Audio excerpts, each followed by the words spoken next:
Okay, good evening, America. Welcome once again to the Meat and Potato Show, conservative talk and awesome rock. I, of course, am your host, Christopher Mader. You know what? I'm very excited to be here back filming for the show here on YouTube. And for the 2014 has been a whirlwind roller coaster ride for all of us here on the Meat and Potatoes 2012 Conservative Media Network. We've wrapped up the summer with the candidate symposium on the August 30th, and my guest calling in tonight was a gracious host there. I took the September off to move and start a new job, and now we are back here on YouTube, Facebook, Lexington Green, and we are going to be talking about a little bit of that tonight. We've set up here in what we call the bunker, because I moved. I'm still setting up my studio, but we do have windows here for gun emplacements in case FEMA and DHS decide to show up. And no, I am not kidding about that. So we have a whole new format that we're going to introduce here on the show, and we're going to expand the scope of the show and offer more ways for the audience and guests to interact with the show. That's going to be coming out in the months ahead. That's also going to be coming out in 2015. And, of course, in 2016, because of the success of the Candidate Symposium, there will be another Candidate Symposium, either this year or next year.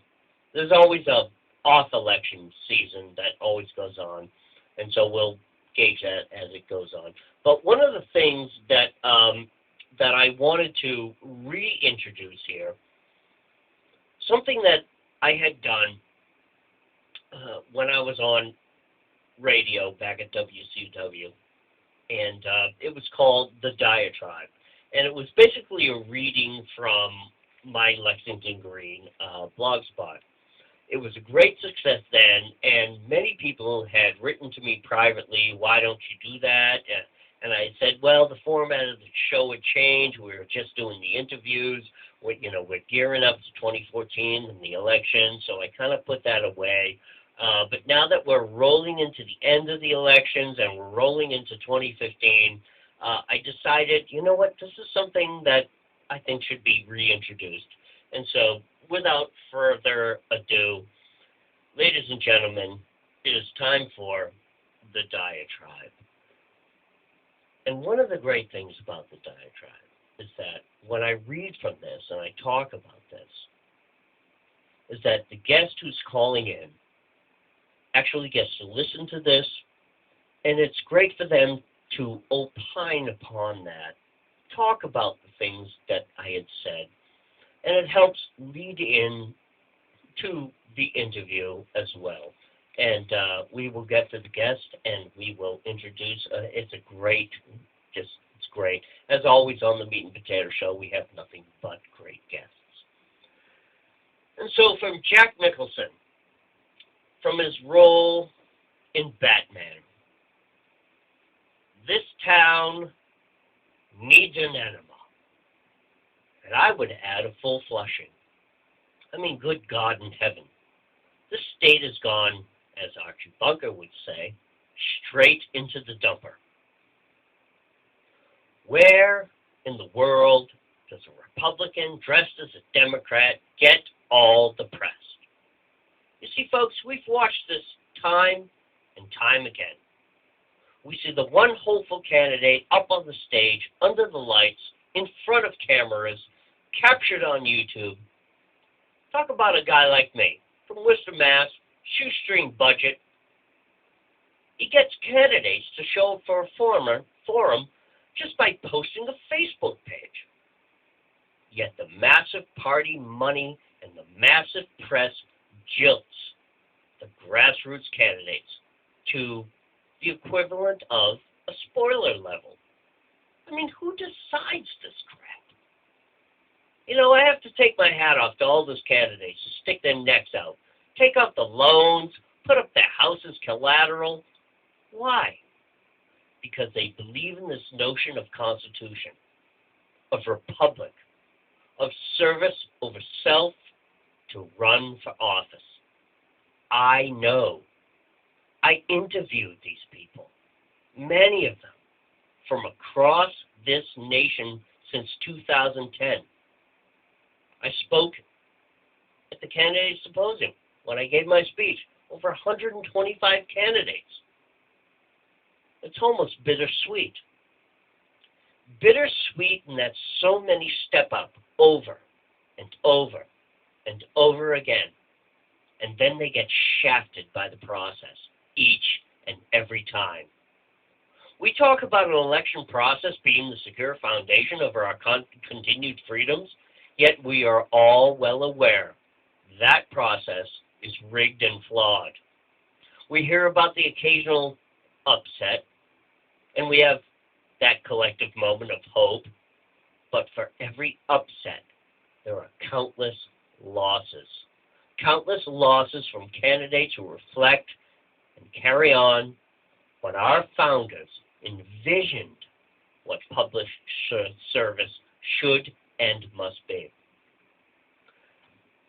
Public service is not a career. It is a calling. It's kind of like, much like what a person would do if they were called by the church or to call in to go to the missionary. This is what our founders envisioned. This is what our founders even wrote about. But as we get molded deeper and deeper into socialism, that calling becomes clouded amidst the lights, camera, pay scale, lights, camera, action of such a position. A newly elected official soon learns the money must be mined, generated for that next election. It jades and impinges upon the idealistic candidate who wishes to fix what is wrong. Listen, I covered this with my good friend back in 2010, former candidate for Congress, Pat Barron. He ran as an independent. He came up with the idea of defining the machine. I wrote about it in my blog. I even spoke to Jeff Deal after the symposium on August 30th. He came to me afterwards and he said, "Thank you for everything." And he took me aside and he said, "You know what? It's all well and good to have these moral compasses." And he was kind of pointing to the candidates. But then you get elected. And then you end up in a world of shit creeks. And quite literally, without a paddle. You are left with dealing with what is on the docket, and your specific idea gets shifted down somewhere in the pile. You're busy raising funds, and you have very little time and very little clout to put forth your ideas. If you vote no on everything, you're seen as an outsider, and no one in Congress will work with you.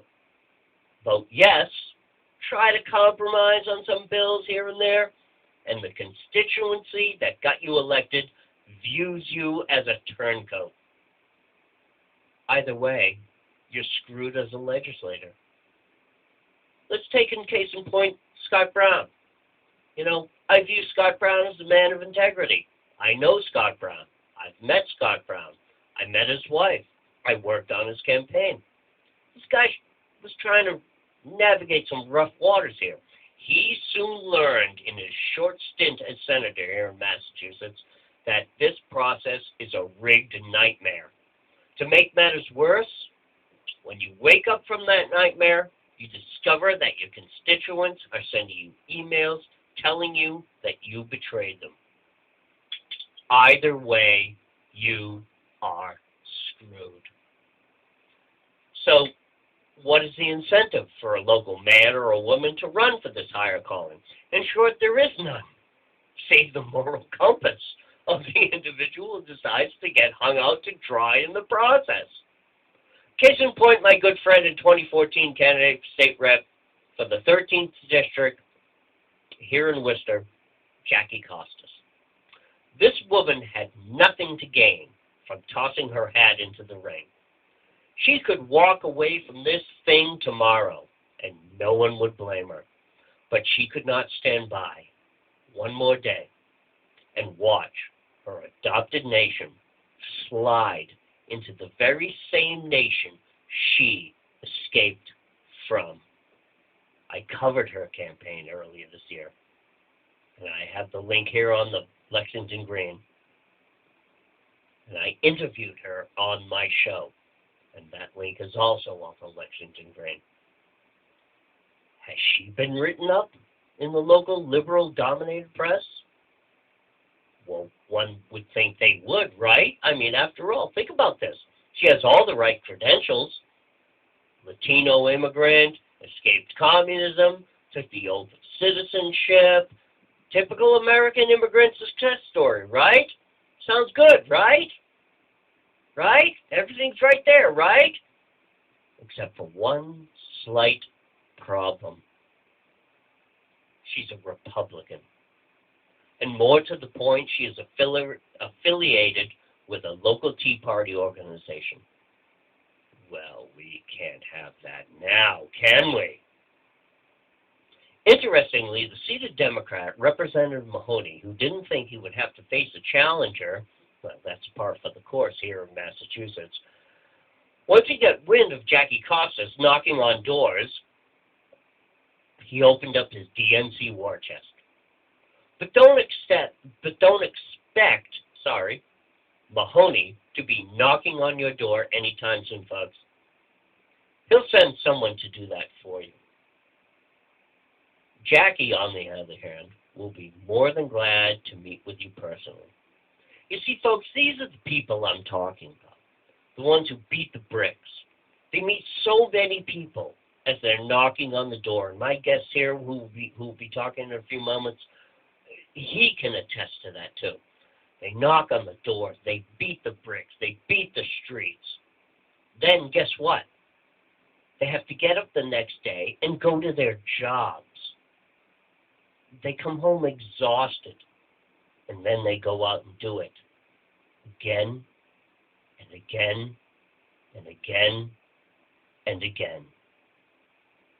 Ladies and gentlemen, that is the diatribe. Ladies and gentlemen, welcome to the Meat and Potato Show, conservative talk and awesome rock. My great guest ran for Congress in 2012, ran for Senate in 2013. He heads up the Libertarian Party here in Massachusetts. He was a gracious, gracious guest on my August 30th candidate symposium. Welcome to the show, Dan Fishman. Dan, thank you so much for calling into the show. Thank you for having me, Chris. I tell you, I really enjoyed the diatribe, and I'm ready to jump right in on that if you don't mind. This is the whole point why I reintroduced this. Go right ahead and opine on that, please, sir. I'll tell you, one of the most important things to think about, you talk about the fact that people have this difficulty right now that, even in the case where you have a candidate is popular, who can occasionally win, then money gets cranked up against him, and it's difficult for you to maintain that when you are a good person. One of the problems that we have right now is that I believe the country is more divided politically than has been any time since 1860. Yeah. And I believe the reason that is happening is because the parties are training us to be enemies. One of the things that Gary Johnson said when he ran for president was, you and I are not going to agree on everything. And we shouldn't have to agree on everything. We should only try to agree on the most important issues. 80% of us agree on 80% of the issues. That ought to be enough for us to find common ground. But what's happening right now is that the parties are so insistent on winning everything that the Democrats are training their party members to think of the Republicans as enemies. And the Republican Party is training their members to think of the Democrats as enemies. When, go ahead. Well, here's the thing that I was, we see. I'm going to interview Mark Fisher tomorrow night, and there's always that whole thing where, we lost the primary, and then there are all these people that say, let's do a write-up. They always scramble, and so let's do this, and I will always agree that, okay, we lost, that's fine, but we need to come together because what's that bumper sticker OMG, not Coakley. God forbid we should get Coakley in. But, there is that. So what the hell happened here? This is what I wrote in one of my blog pieces. What the hell happened? Well, I think that what you're saying is exactly the sort of thing that I'm sort of leaning into, which is, so I don't want Mark Coakley to be elected. Of the 5 candidates running, she's my 4th choice, right? I mean, anybody but Scott Wisely. But, yeah. But, so that being said, I don't consider her my enemy. I don't think that I would take up arms to prevent her from becoming governor. If she won the election, I would be disappointed. If she wins the election, I will be disappointed. But I will accept that as the will of the people and say that part of what I have to do is say, okay, this is what the people voted on. This is the system we're going to stick with for a while. In this system, let me advocate for the things that I want. But I don't want to demonize Democrats and say that they are the enemy of everything that's good, because I think that 90% of Democrats are fundamentally good people. They have good intentions. I think the path that they want to lead us down is wrong, but I think that their intentions are good. And I want them to extend that same courtesy to us. Now here, I will admit to a little party bias. I think that we're going to have to model that kind of open-minded thinking for the Democrats, because I don't think that they are trained to think that way. Their party masters sort of give them a party think. But I think for those of us who are independent thinkers, we should be modeling this sort of open-mindedness, saying, you know what? Every candidate deserves consideration no matter what. For me, as a conservative, I'm going to consider every candidate. I'm not going to vote blindly for a letter or anything like that. And when the situation comes, and we have candidates on the other side who occasionally have good ideas. So, as an example, in our Attorney General race, I was against Warren Coleman from the very beginning. The only thing that, the thing that really set it up for me is when Deval Patrick endorsed her. I'm like, whoever Deval Patrick endorses, the other guy must be somebody I would like. And it turns out the other guy was Maura Healey, who she is not my perfect choice for the Attorney General, but if you look on her gun control issue page, the very first thing that she said is guns don't kill people, people kill people. Yes. But Democratic Attorney General to say something like that, that's something we should say, hey, that's something new out of there. That is something new from the other side that we don't normally hear. We should say, when we find them, things like that, let's embrace them. Let me stop you there, because one of the things I was saying about the divisiveness that's going on here is at some point in time we have to come back and we have to find the common ground. Okay, we lost, but we have to find the common ground. We have to find the best people to beat out the other party. But the thing that I'm concerned about is that, once again, I've already seen it on my Facebook page. I've already seen it as I'm speaking to people throughout the network. Everyone's jumping on Fisher. Everyone's saying we're going to write him in. They're already splitting the vote. And even Mark Fisher had said, stop it. Don't do it. Don't stop that. Let's back Baker. Let's get on that. And I want to talk about McCormick and Falchuk in a few minutes about that too, how they play into this. But to focus more on what you were just saying, that we've got to come together. And you just made some great points about Maura Healey, about that. We've got to find that common ground. Do we agree with everything? Of course not. Of course we don't. Of course not. But I mean, we've got to think in terms of how do we wrench control away from this one-party state that we've been living in here for so long. And so take it from there, sir, please. Well, and so I'll tell you exactly what it is that there is some common thing that we can stand up for. And this ties into what I like to say is that, the parties and the way that they've been splitting us, the mainstream media is a party of that as well. And that the Republican Party, the Democratic Party, the mainstream media, they want you to believe that politics is a number line. And to the right is the Republican Party, and beyond that are corporations running everything. To the left is the Democratic Party, and beyond that is the state that's running everything. But it's not a two-dimensional number line. Politics is three-dimensional. There's a third direction. That direction is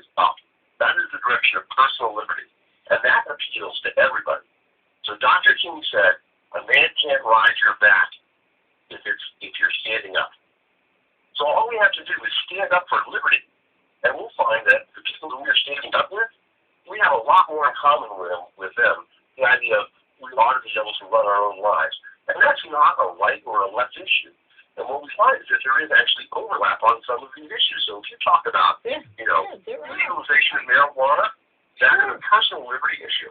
If you talk about being able to own your own gun, that is a personal liberty issue. And when you can get these pro-pot and these pro-gun guys standing up for personal liberty together, that's how we forge the unity coalition that gets us the candidates we want in office. It seems, though, that everyone's jaded as far as they don't want to say the wrong thing. They don't want to, have something come back against them in the press. There's always that gotcha questions, and this is why I'm glad you're here on the Meat and Potato Show. You know how we do my format. There's no gotcha questions. It's a conversation. I think they're afraid of that. They're afraid to make a definitive point here. I stand for this, that, and the other thing. And I think sometimes they're afraid that what's the liberal press going to do about that? Go ahead. Right. Well, and I think that one of the things that we can do about that is that we talk about the idea that liberty should be our guide. The flip side of liberty is tolerance. Right. That's something that we don't talk about a lot on the conservative side of things, because what we have to understand is that I don't have any liberty unless the community tolerates me exercising that liberty. Right. The community is bigger than me, stronger than me. They have to tolerate it. But what we also have to understand is that you'll hear a lot of Democrats in Massachusetts say that they're tolerant because they support same-sex marriage. That's not tolerant. Everybody in Massachusetts, or most people in Massachusetts, support same-sex marriage. Show me that you're tolerant by supporting my right to have a gun in my house. Show me you're tolerant by saying that you're tolerating me doing things that you may not approve of, but you don't think the government should stop me from doing. I call it. That's the thing. Go ahead. I call it selective outrage. It's like, well, we're for this, but we're not for that.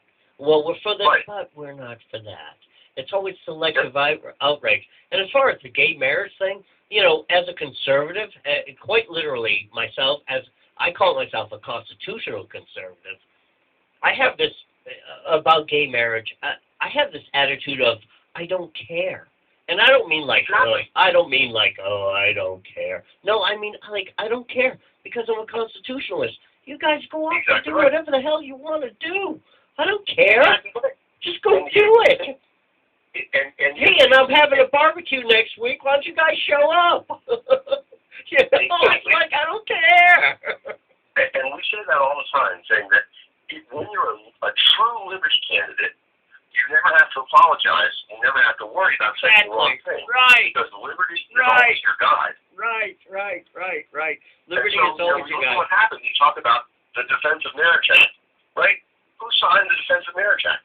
Bill Clinton, right? The Defense of Marriage Act that essentially, was the most anti-gay marriage thing that was ever passed, was signed by a Democrat or Republican Congress. Libertarians came out against it immediately because they said, you know what? We don't think government has anything to do with marriage. We don't have no comment one way or the other on the right of gay marriage. What we have a comment on is government, and government getting into the church's business, that's a mistake. Marriage is a province of the church. And right? If you want to have a religious service, have whatever religious service you want, and where government does become involved is to protect the rights of churches to treat marriage however they want. If your church says only straight people can get married, government should enforce that. Nobody should be able to. And here's the thing. Here's the thing. You just said that. The Libertarians came out against Bill Clinton signing that thing because you're right. Government has no right saying that. But I'm sure the press even said, oh, look at the Libertarians. Oh, they're against. See, it's always this pigeonholing. And what people fail to understand, which is one of the foundations of the Meat and Potato Show, is like, government has no right to do any of this in the first place. There's no reason for you to be even involved in this. This is it's called the 10th Amendment to the Constitution. Whatever is not written in the Constitution, you're not allowed to do that as well. That's basically how it is. So, this whole thing about, we signed the law about the Defense of Marriage Act, and then what it did, it placated one side, But then what ended up happening is it set into action this course of where we are today, the lawsuits, the Supreme Court suits, everything that's going on. It just created a cluster, you know what. Exactly. And the thing about it is, how many good political candidates ended up wasting their political capital on this issue that is so irrelevant? Right. And they got beamed by it. Oh, I'm against this, or I'm for that. Either it's like the abortion issue. If you say, well, I'm pro-choice, well, I'm pro-life, no matter which side, it's like I said in my diatribe just a few minutes ago. Either way, you're screwed. I'm pro-life or I'm pro-choice. Either way, you're going to negate one half of your constituency.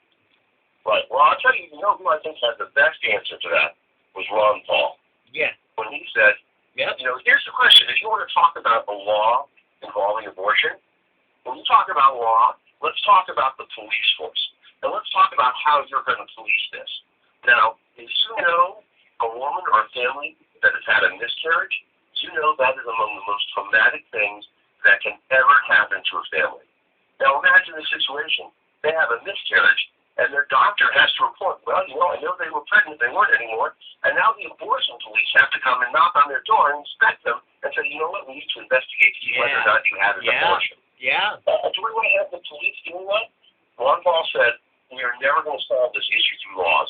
We can only solve it through character. And so that's why I support people who want to advocate for pro-life stances. I support people who want to counsel, go out and talk, hold signs, all that thing. Advocate for your position, because that's what we should be about. We should be about our free exchange of ideas. But the idea that we're going to use laws, that we're going to use the force of government, that is our biggest mistake. One of the things that I say all the time is I believe that the power of government should be rare. Yeah. The power of government is diminished every time that we use it. So let's reserve the power of government for the things that are very important. You know what, Dan? Absolutely. Go ahead. You know what, Dan? I'm wondering if, I call myself a constitutional conservative.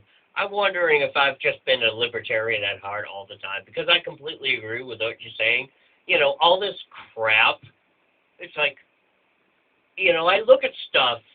I've been involved in some legal stuff, some family issues, and I think to myself, and I look through the dockets and I look through the paperwork, and I think to myself, government has no right doing this. What are we even doing here? It's like, what the hell is going on? Getting back to the abortion issue, the gay rights issue, it's like, I call myself a conservative, but even if Thomas Jefferson was alive, he'd be tapping me on the shoulder and he'd be saying, yeah, you're actually right. Government has absolutely no right even talking about this stuff in the friggin' first place. Right. You're what we call a classical liberal. Right. There's a lot of overlap in there. And, the thing about it is, it's not just like I want to sort of reach into the thing and say that, that maybe those first few issues, I guess, more sort of conservative issues. I want to talk about places where we have liberal overreach as well. I believe that we have changed ourselves as a country, changed ourselves as a people, that people now say when they see something wrong, when they see somebody starving in the street, they say, that's what I pay taxes for. That is a terrible commentary on our society, that we no longer care for our neighbor, that we no longer care for our community because government has gotten in the way. People have set it up so the government should take care of that stuff for us.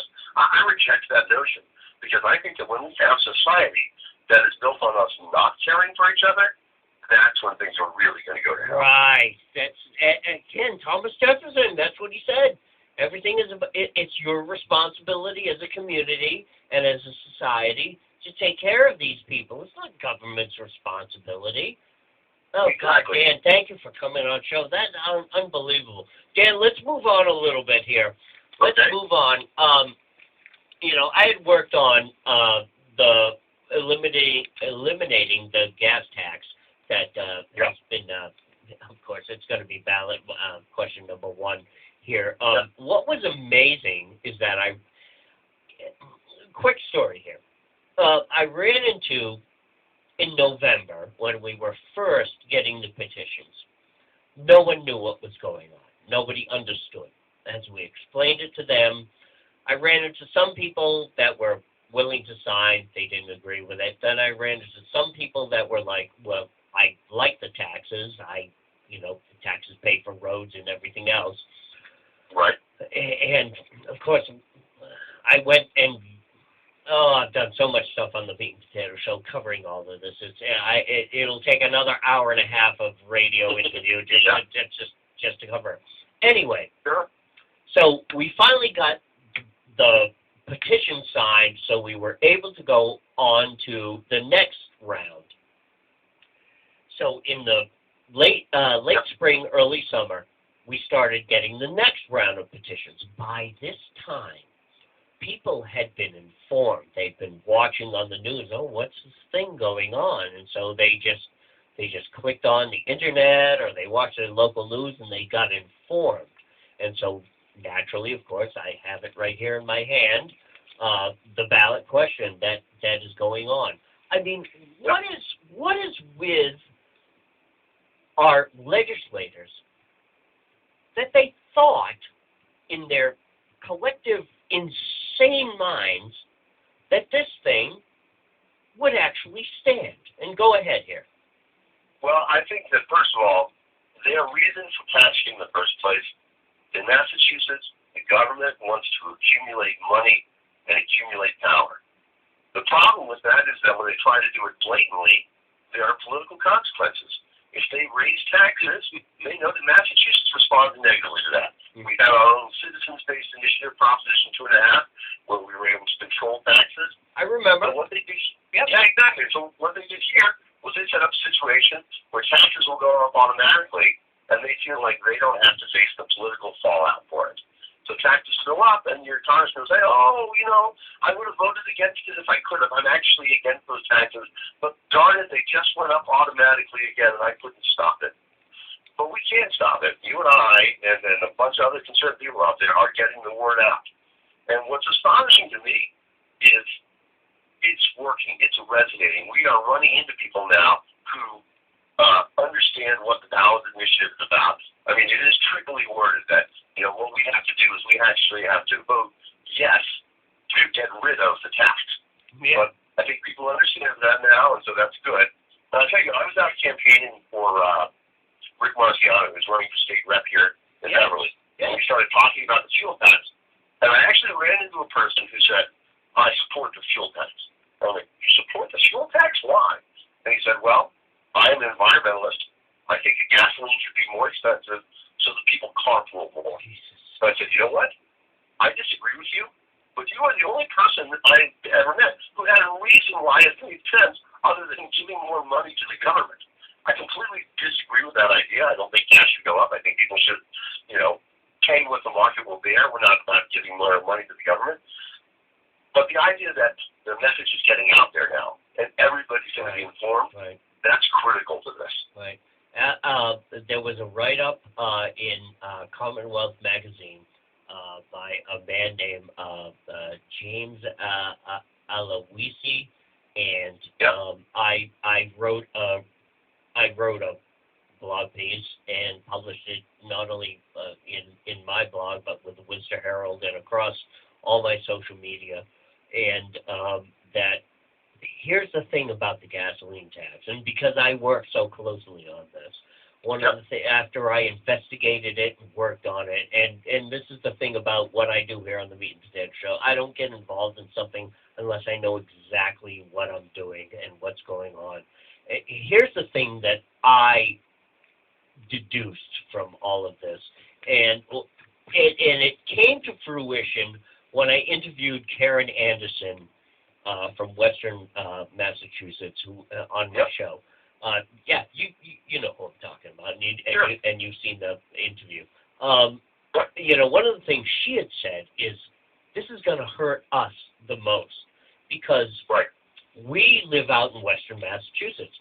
And interestingly, and I told her this story, I took a vacation out there in Western Massachusetts. I went out to Toland State Forest. And we drove out there, and I was talking to my wife. we're like driving these endless roads, and this is just Western Massachusetts. We're not like in Wyoming or whatever, but even in Western Massachusetts, we're driving these endless roads, and then suddenly we come up to an intersection. Okay, we're right here, and then we're driving more endless roads, and I thought to myself, it's like, what do the friggin' people do out here? What do they have to? If they got to go to the hospital, they got to go to the store. They got to go get milk, or they got to go get gas. I'm thinking they got to drive 20, 30, 50 miles. It's like, well, this gasoline tax is going to screw these people, and it's not like jobs are growing out on trees, even though there's a million trees out there. It's not like jobs are growing out on trees out there. It's like these people are going to get screwed out here. Right, and even double so, talking about that guy who's talking about carpool public transportation. There's no public transportation option out west. You're absolutely right. This is completely falling more on the western half of the state, which is unfair. And then the thing that Leah Cole said, was a representative out here in Peabody, she said, listen, the worst thing about it is the legislators who pass this tax, they don't even have to worry about it because they get a per diem. That's tied to the cost of gas. Thank you. So they are going to not. They could care less about it because as the tax goes up, their per diem is going to go up.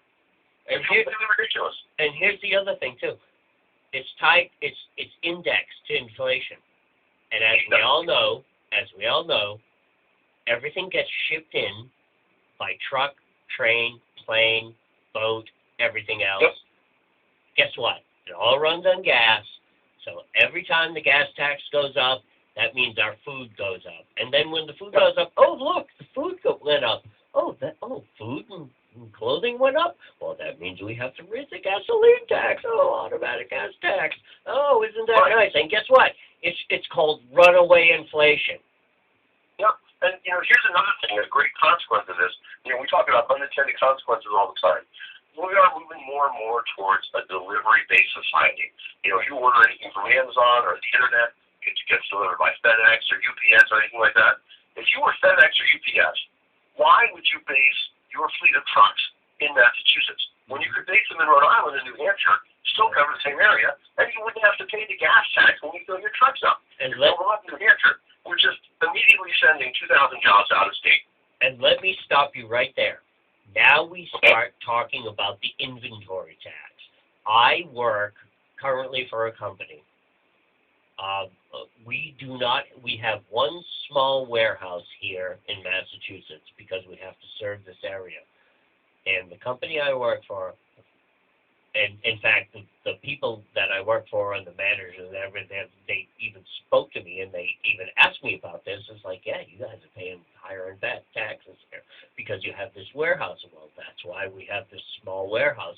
There are, in all my jobs that I've ever had, one of the big things that I've always done is I always work part-time. I always work part-time, punching the cash register, pumping gas, doing anything else, as well as, because that's the way it is here in America now today. You got to work 2 jobs. So anyway, but because I'm a smart guy, I would like, well, where does your distribution come from? Oh, it comes from Connecticut. Oh, it comes from New Hampshire. Oh, it comes from Maine. Oh, it comes from New York. And I thought to myself, it's the inventory tax. There are no distribution companies here in Massachusetts because quite literally here in Massachusetts, the tax is they go into your warehouse and they count all the stuff that's in your warehouse and they tax you on it. Go ahead here, Dan. Yeah, it's exactly what's right. And, we know that when the tax code changes, people do what they can to avoid taxes. And it's not a bad thing. It's not like these businesses are evil. The business's job is to minimize their costs.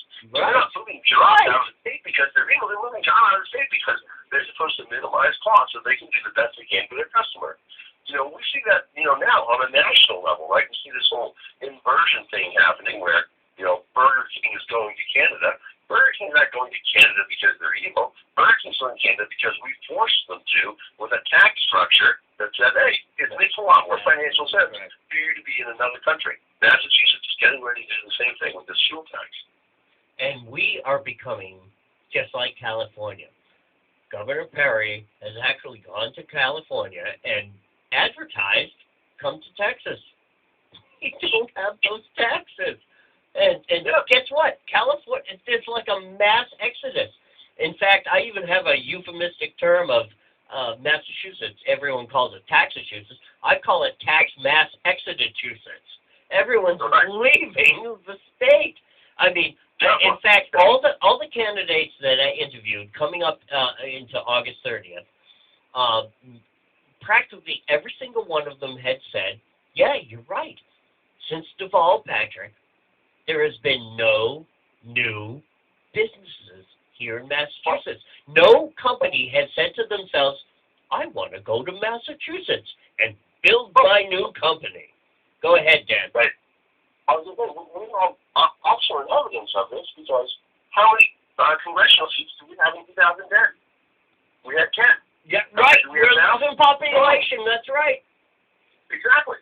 You know, it's clear. Nobody can argue these facts. And, you know, the worst thing about it is, you know who I really feel bad for? I mean, aside from us who are here in Massachusetts, you feel bad for the people in New Hampshire because we've been exporting Democrats here as an enormous way, and it has changed their thing. I was, you know, in the Free State Organization way back when, back in '97 when we first started talking about it, the idea that we could get 80,000 conservatives together, move to New Hampshire, and change that state government. You know what? The Democrats inadvertently did it by driving up prices here. They sent more Democrats to Massachusetts across the border, and it would take more than 30,000 people now to turn that state to a conservative, actually conservatism. One of the things I had said in one of my blogs is that at some point in time, what ends up happening is you no longer are talking about taxing the rich, making them, as Hiawatha Warren said, is that you don't make them pay more of their fair share. It's an oxymoron. Either you are paying your fair share or you're just paying more. Yep. But here's what ends up happening. Because businesses move out, because jobs move out, and people move out, what ends up is the people that are left behind. And these people that are left behind end up bearing the larger brunt of the taxation. We're talking the working poor, the welfare, the single mothers, the single fathers, the low-income people. And as I without mobility. People without economic mobility. Exactly. And then what ends up happening, and I wrote this in my blog, a scenario. Here's the scenario. You're a single mother. You work at Walmart. You make $8.25 an hour. You have 2 children. Maybe you collect child support. Maybe you have food stamps. Yes, no. Think about it. You're at that low end. You're thinking about I gotta pay for my gas. I've got to pay for my wheel. I got to get my tires replaced because it's rubbing over here.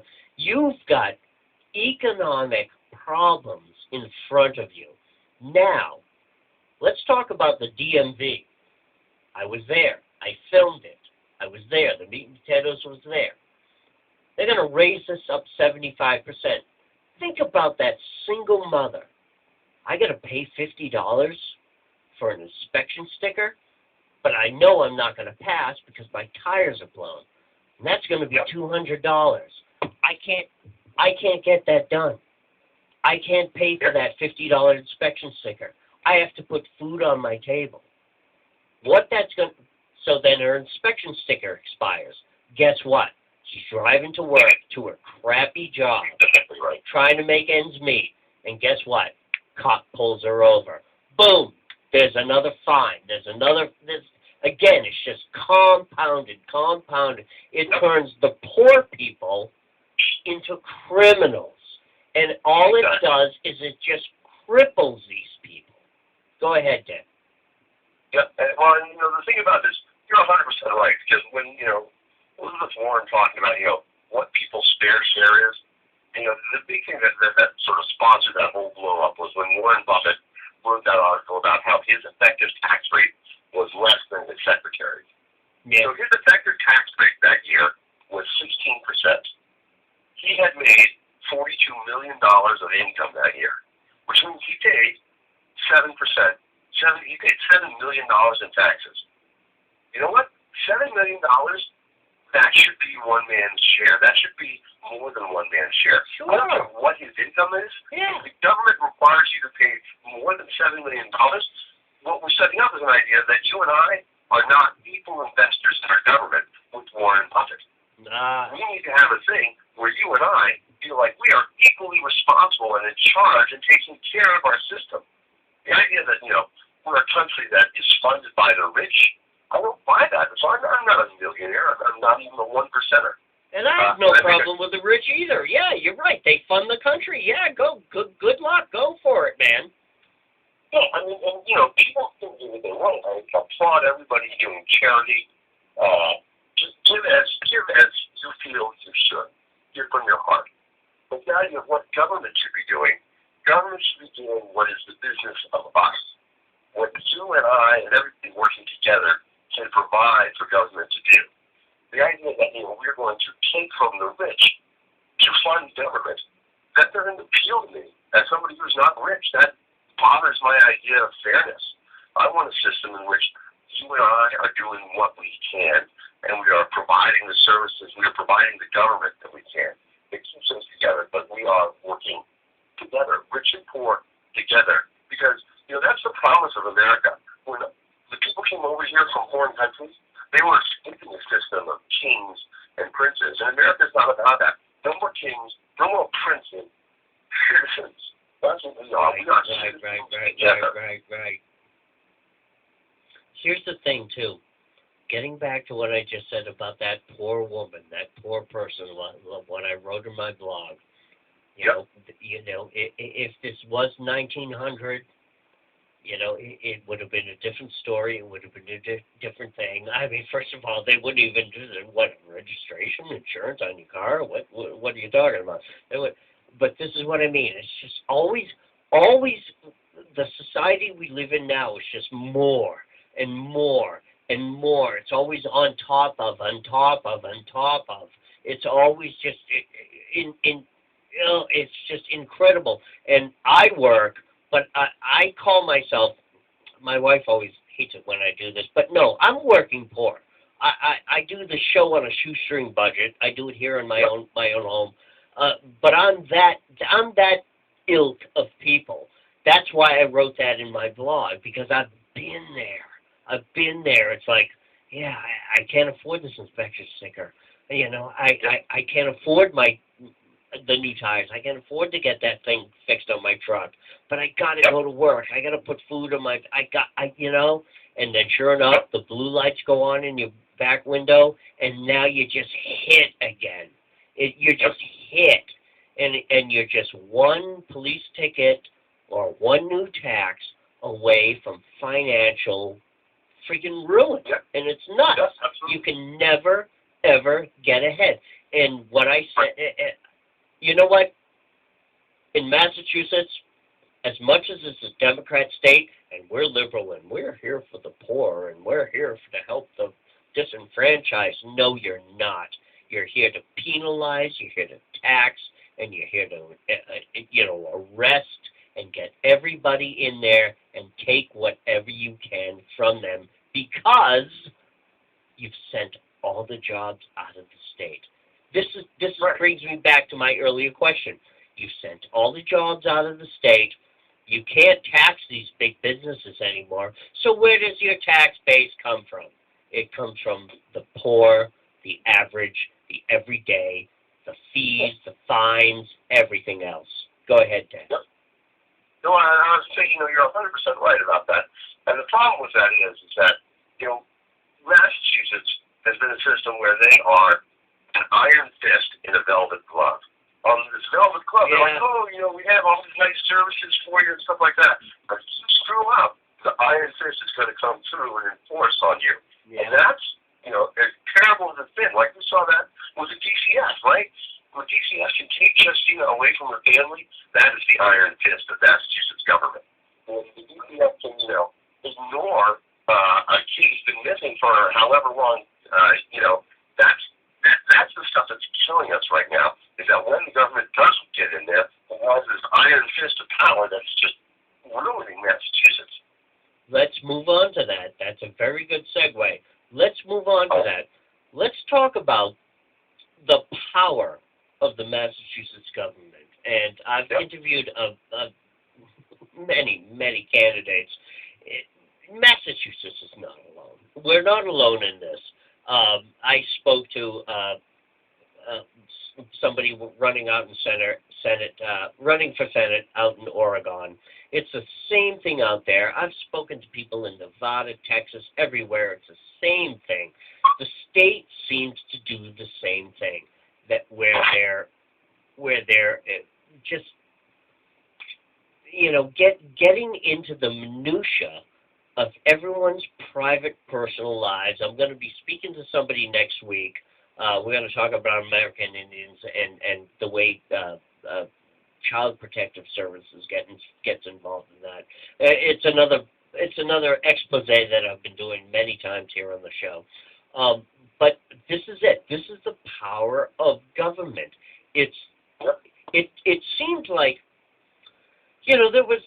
our Constitution is written that the government is supposed to protect us. It's supposed to help us. It's supposed to assist us, leave us alone, and just let us do what we do. But for some strange reason, we have morphed into this all-seeing, all-knowing, that truncated, like on the dollar bill, that truncated seeing eye, where it just runs everybody's lives. And that's where we are today. You talked about Justina Pelletier. I'm thinking of Jeremiah Oliver. My wife doesn't like it, but I've been involved with DCF. I've done a ton of exposés on the Meat and Potato Show about that with other people throughout the country. This intrusion, and as a libertarian yourself, this intrusion, constant in every single minutia of our lives. Go ahead, Dan. Take it from there. Well, I'll tell you, one of my favorite quotes, I pulled out a couple quotes that I thought I might use. One of my favorite ones is from Robert Heinlein. He said, the idea of political tags such as royalist, communist, Democrat, Republican, conservative, liberal, those don't mean anything. The human race divides politically into those who want people to be controlled and those who have no such desire. Thank you. The people who want to control you are usually idealists, and they frequently have the highest motives for the greatest good of the greatest number of people.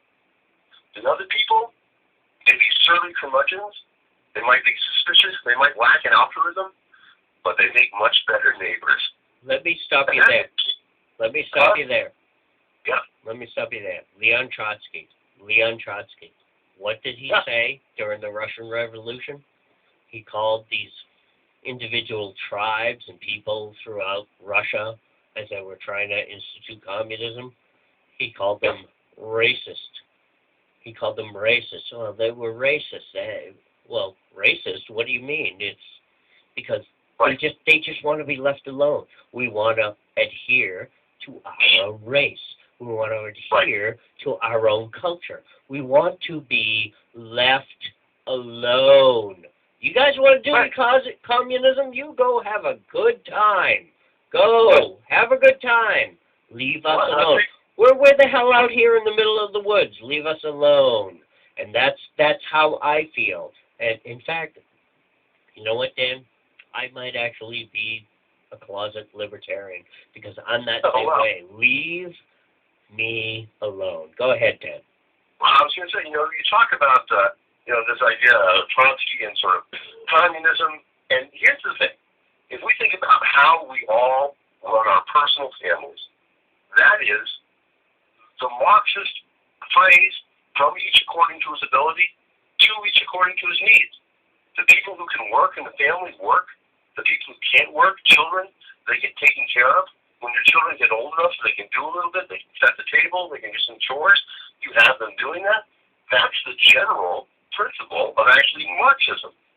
When you work together and you're all in it together in one thing, that's great. But when you expand beyond that, you can't apply that beyond your family. Right. So that's where we get the idea of, what is going to be our motive? Why are we going to work together? How are we going to work together? And that's when we have to say, yeah, you know what? We have more of a structured system now. We have a system where, we understand that what incents people to do things is the idea that they want to better themselves and better their lives. That's more of a capitalistic system where if we give people the opportunity to improve their lives, they will work hard to do it, and we know that's true. We've seen it time and time again. When we talk about the Massachusetts Miracle, I remember when that was a real thing, when we changed things here in Massachusetts. And, there's still residual evidence of that. There are a lot of things about Massachusetts that I think are just amazing. So I say this as, we were talking about Texas earlier. I moved here from Texas in 1994.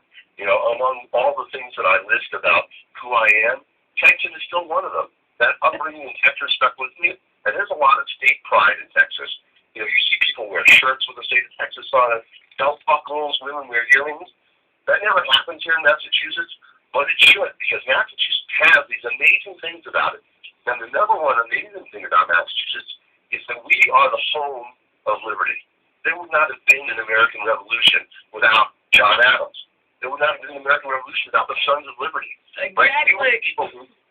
We were the people who were always pushing for that. And that's what our political destiny is to find a way to reclaim that, to wake up the people. And I know that's what you are actively doing with this show, is to wake up the people to our heritage of liberty in Massachusetts. Yes. And when that happens, we will take back that golden dome. Thank you so much for saying that, sir. So let's segue once again. We're coming up to the top of the hour. So I'm actually going to put my foot in your door here, sir. Talk to Jeff McCormick. Get him on the show. Get him on the show, please. Get him on here, because, you just did an interview, and you've seen my interviews. You know how I play my game here. So I'll get you up on. I'll tell you, the other guy you need to have on is Evan Falchuk. Yeah, please. I sent all these guys. I sent McCormick, Falchuk. I sent them. You guys, you showed up at that candidate symposium. I sent about 24 interviews to each of those guys. Zero. Nothing. Zero. I never heard from these guys. So I am actually putting my foot in your door, and I am saying, you talk to these guys. Say, yeah. I will talk to them. I will see what I can get them there. I'll tell you. Get on Mater's show. Get on the Meat and Potato Show. So anyway, but this segment segues me into the next question. So what's going on for the Libertarians? What's going on for Falchuk, McCormick, heading into November 4th? Talk to us about that. Well, I think it's an interesting thing, to have two well-financed, strong candidates running for governor. Yeah, they're great guys. Yeah, they really are. And so I'll tell you, here's the thing about Falchuk. Falchuk is a progressive. He and I differ on a lot of things politically, but he's not a fiscal conservative. But what he is he's fiscally responsible. So unlike a lot of people who say that they want to spend money, he says that he wants to spend money in government, but he refuses to spend money that we can't pay for. Right. So he has a lot of public work projects, but he always has a plan about how he's going to pay for it. Now, I disagree with him on a lot of these things. I don't think that we should do a lot of the projects that he's doing, but I immensely respect a guy who says, we're going to pay for it all, and this is how we're going to do it, and if we can't pay for it, we're not going to do it. You know what? That's the sort of candidate that I actually can work with. We disagree on many things, but fiscally responsible is so much better than the candidates that we're electing. Sure, right. So anyway, McCormick. Move on to McCormick. McCormick has a tremendous business background. He is a smart guy, and he has a good common touch with Massachusetts. Although he's made tons of money, he's a self-made guy. He went to college on an athletics scholarship. He knows what it means to not have a lot of money. So I appreciate that part about him. Yeah. At the debate, he said a couple things that I wasn't thrilled with. He wants to get rid of the casinos because of a moral objection. As a libertarian, I don't agree with that. I think if people want to gamble, they're going to drive to someplace where they can gamble anyway. Right. And so having a casino in place that's really not. I don't care about the way government handles that at the state level. I like the idea that cities can ban it from their own place. Like Boston. East Boston says they didn't want to have casino. They don't have casino. Sure. But the idea that a city couldn't vote to have one if they wanted to have one, that bothers me. I think Springfield, made a choice for themselves. They can have. They should ought to be able to have a casino. Yeah, and as a conservative myself, I think that again, it's just cities and towns. It's the city or it's a town or the state. Well, the state. Actually, wait a minute. Let me back up. Because the state, they've got their hands in the pocket. But a city or a town wants to do that. I mean, that should be their business. That should be their own vote. That should be their own thing.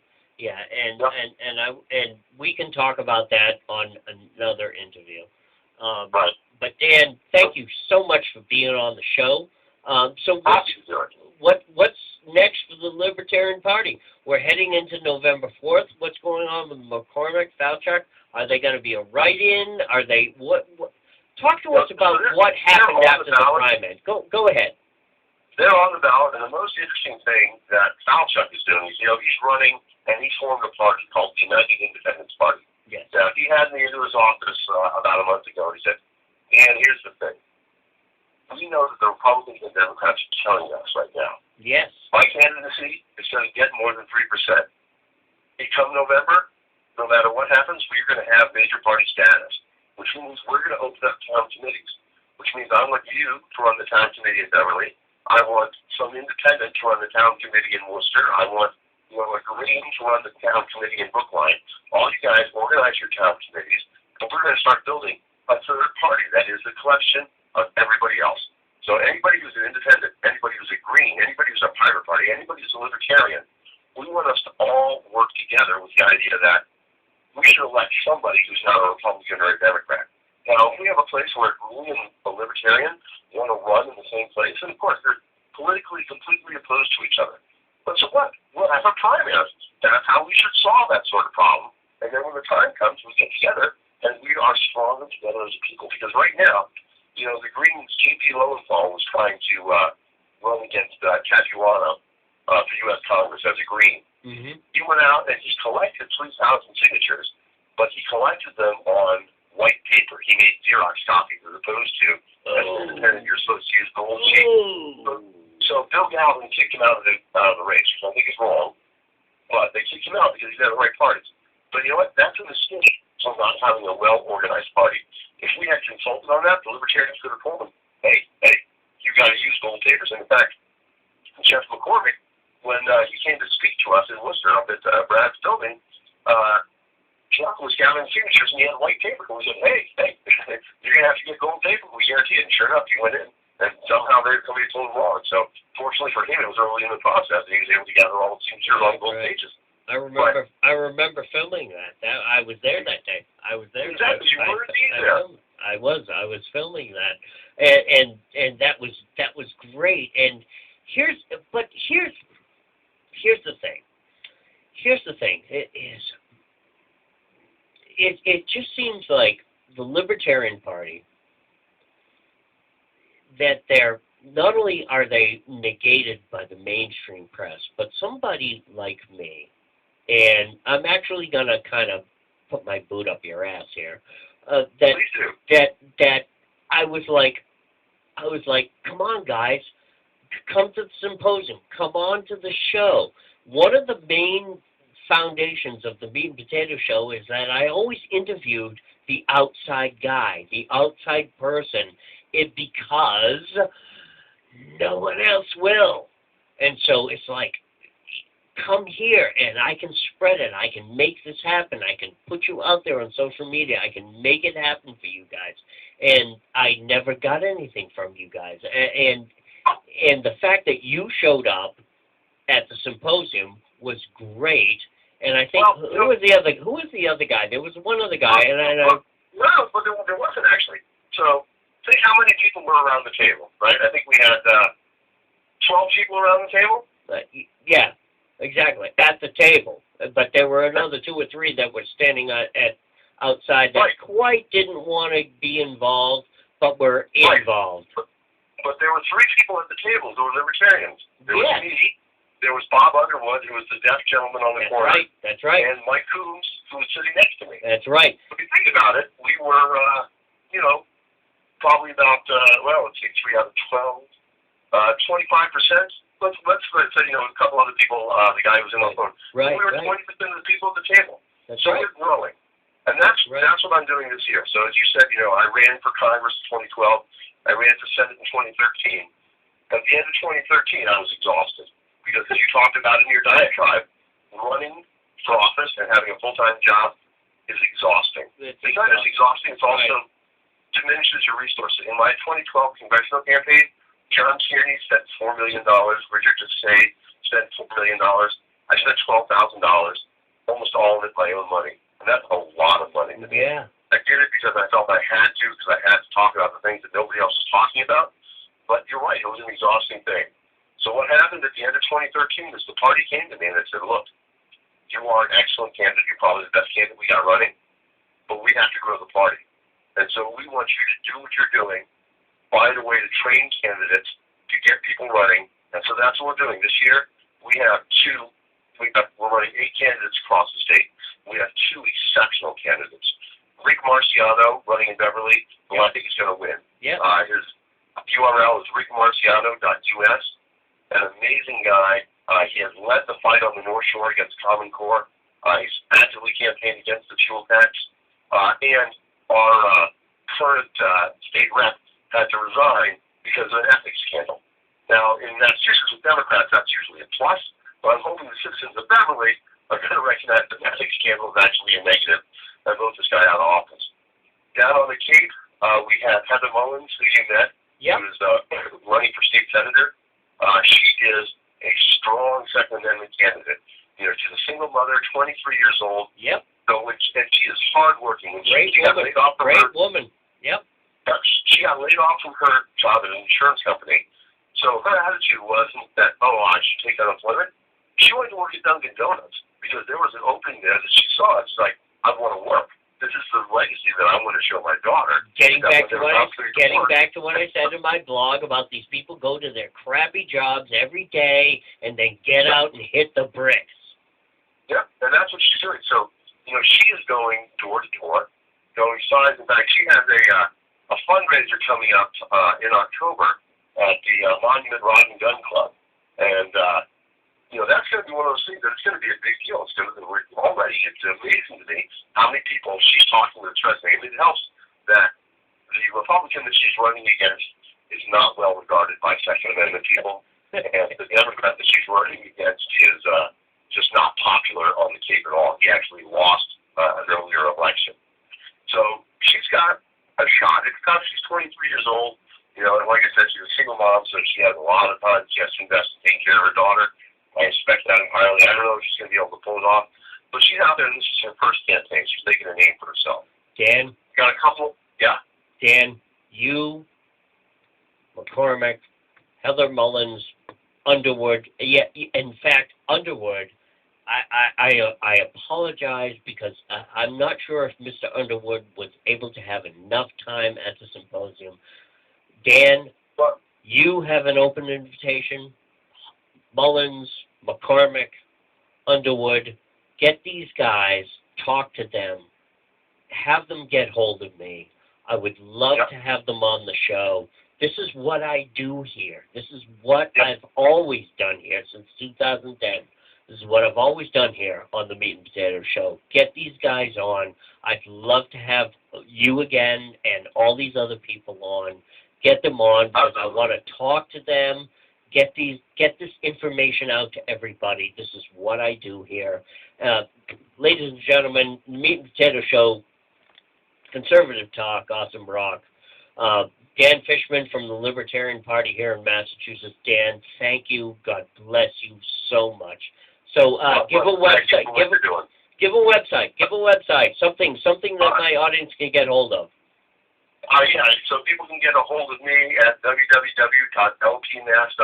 That's the Libertarian Party of Massachusetts, for which I am the political facilitator. I will be running for office again in 2016. I'm not sure exactly, but and you will be on the show. You will be on the show. Yeah, I absolutely will be on the show. I know where to go. All right, ladies and gentlemen, Meat and Potato Show, conservative talk, awesome rock. Dan Fishman. Oh, God bless you. Thank you so much for being on the show, Dan. Have a good night, sir. You too. Thanks. Take care, Chris. Bye. There you go. That's what we do.